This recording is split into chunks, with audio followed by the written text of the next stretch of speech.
All right, hey guys, Jerry from Showtime Audio. So we're working on our client Vasso's car. This client comes all the way to us from Wisconsin. So we do quite a few cars for him. We've done a Range Rover, we're doing this Taycan, and we're doing a full radar laser defense system. We're using the Escort Redline CIC and the AL Priority system with 8 heads. So it's gonna be 2 RXs in the front, 2 TXs in the front, 2 RXs in the back with 2 TXs in the back.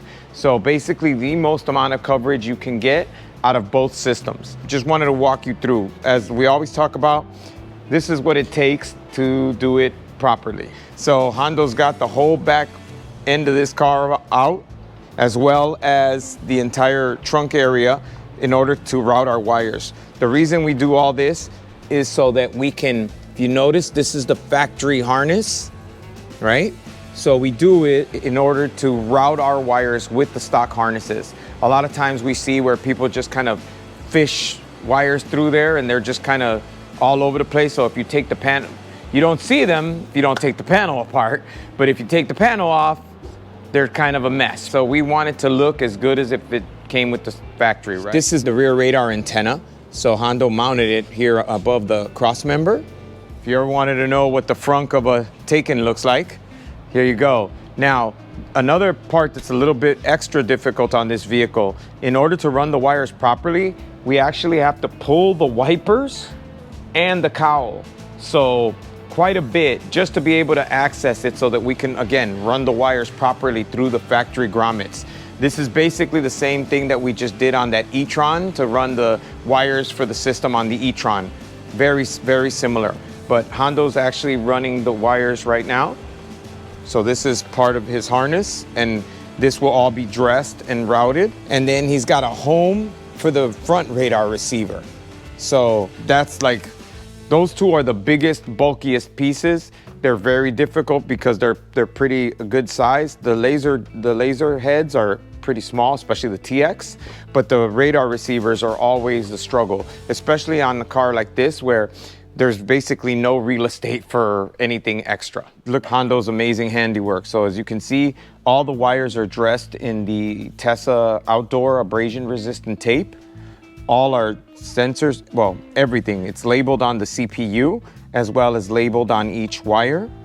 This is the AL Priority CPU, and it's also labeled for every single connection. And then he made this bracket, which there's not a lot of real estate in there, but it will go up into the vehicle and mount. We always leave things serviceable. The things that I hate a lot is when we do an install or we're fixing another install and they leave no service, no serviceability. It's like they put it in there like it's never ever gonna break or have an issue. And I've been doing this a very long time, and everything breaks, everything has an issue at some point, right? So, I mean, brand new cars, that's why there's service shops in every dealership on earth, right? Because no matter what, if a man made it, then a man's gonna have to work on it to fix it, repair it, adjust it, update a component, something. Don't make your life hell.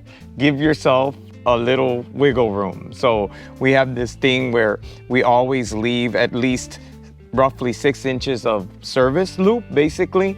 So in other words, we can unmount it and pull it down or pull it out about 6 inches so that we can service it, do whatever we got to do, and then put it right back up.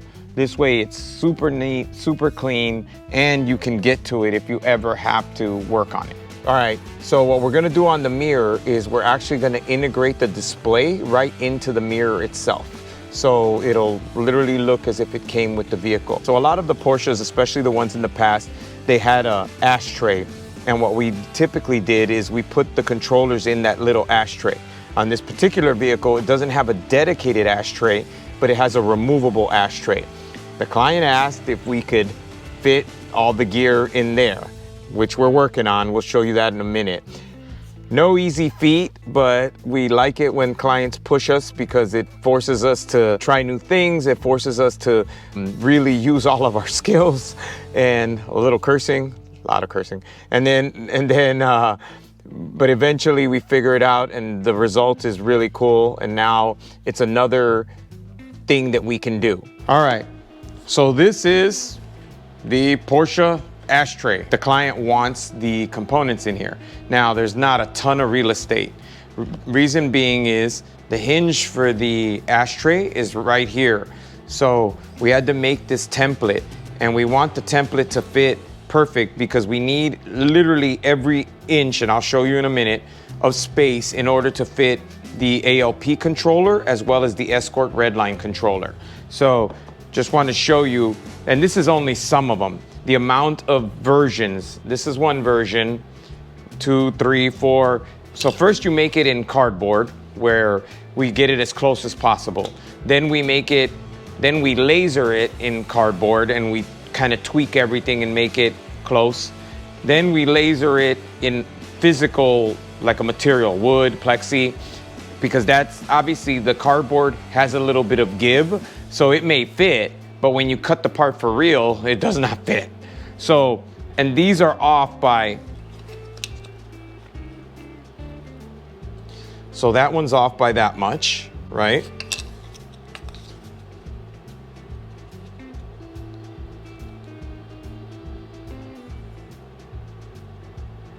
So you can see the steps, and there's a couple of other ones in between.